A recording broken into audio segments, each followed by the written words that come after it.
মৰমৰ ছাত্ৰ ছাত্ৰীসকল, আমি আজি আলোচনা কৰিম 10মান শ্ৰেণীৰ অনুশীলনী R2ত দিয়া প্ৰশ্নকেইটা। চোৱা, 1 নম্বৰত কি কৈছে যে তলৰ সংখ্যাকেইটাৰ বৰ্গ সংখ্যাৰ একক স্থান কি কি হ'ব। এয়া যে সংখ্যাকেইটা দিয়া আছে, এইকেইটাক বৰ্গ কৰিলে এককৰ স্থানত কি হ'ব এইটো আমাক উলিয়াব কৈছে। আমি এই একক স্থানৰ অংকটো কি হ'ব এইটো ওলাবলৈ হ'লে আমি গোটেইখিনিক আমি বৰ্গ কৰিব নালাগে, অনলি এককৰ স্থানত যিটো আছে সেইটোক বৰ্গ কৰিলে হৈ যাব। চোৱা, এইটোৰ একক স্থানত 2 আছে, 2ক যদি আমি বৰ্গ কৰোঁ কিমান হ'ব? বৰ্গ মানে কি 2 পূৰণ 2, 2 পূৰণ 2 কিমান হ'ব? 4। একক স্থানত কি হ'ল তেনেহ'লে? 4 হ'ল। ইয়াত এনসাৰটো কি হ'ব? 4 হ'ব। ঠিক একেদৰে চোৱা, এককৰ স্থানত 9 আছে, 9ক যদি আমি বৰ্গ কৰোঁ 9 পূৰণ 9 যদি কৰোঁ তেনেহ'লে 81, গতিকে একক স্থানত কি হ'ব? 1। এইটো হ'ব একক স্থানত 1 হ'ব। ঠিক একেদৰে চোৱা, কি আছে 3 নম্বৰ একক স্থানত 0 আছে, 0ক যদি আমি স্কোয়াৰ কৰোঁ 0ক স্কোয়াৰ কৰি আমি 0 পাম, গতিকে একক স্থানত কি হ'ব? 0 হ'ব। ঠিক একেদৰে চোৱা, 4 নম্বৰটো একক স্থানত আছে 7, 7ক যদি আমি স্কোয়াৰ কৰোঁ 7 পূৰণ 7, গতিকে 49। চোৱাচোন, একক স্থানত কি আছে? 9 আছে, গতিকে এইটো হ'ব 9 আনসাৰ। এইখিনি 2 নম্বৰ প্ৰশ্নত কৈছে, চোৱা তলৰ সংখ্যাকেইটা পূৰ্ণবৰ্গ নোহোৱাৰ কাৰণ কি। এইকেইটা যে সংখ্যা দিয়া আছে এইকেইটা পূৰ্ণবৰ্গ নোহোৱাৰ কাৰণ কি, মানে ইয়াৰ বৰ্গমূল নাই, কিয় নাই? চোৱা, মনত ৰাখিবা, যদি কোনো সংখ্যাৰ এককৰ স্থানত 2 থাকে, 3, 7, 8 আৰু অযুগ্ম সংখ্যক যদি 0 থাকে, মানে অযুগ্ম সংখ্যক মানে 1টা 3টা 5টা এনেকৈ যদি অযুগ্ম সংখ্যক যদি 0 থাকে তেনেহ'লে সেই সংখ্যাকেইটা পূৰ্ণবৰ্গ নহ'ব। ডেট মিনছ ইয়াৰ বৰ্গমূল নাথাকিব। এতিয়া চোৱা, 1 নম্বৰত আছে একক স্থানত কি আছে? 7 আছে, গতিকে পূৰ্ণবৰ্গ নহয়। আমি কেনেকৈ লিখিম? চোৱা, উত্তৰত লিখিম কাৰণ এককৰ স্থানত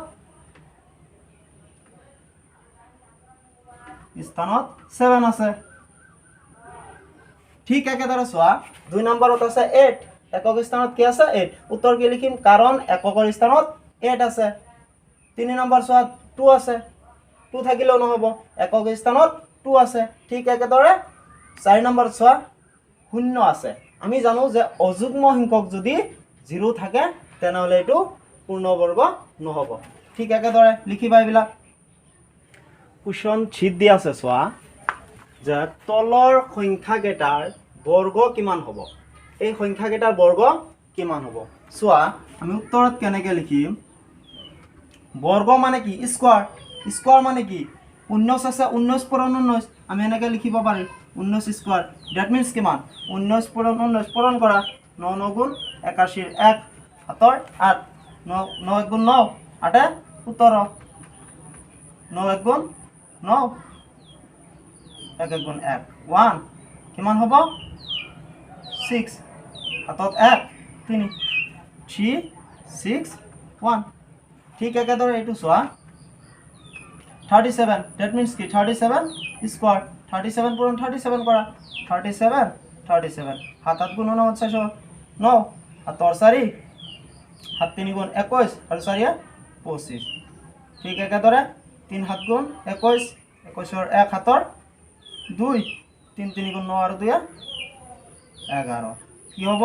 9 6 3 1 1 3 6 9। ঠিক একেদৰে এইটো 53 স্কোয়াৰ হ'ব, মানে কি 53 পূৰণ 53 53 53 পূৰণ কৰা, 3 3 গুণ 9, 3 5 গুণ 15।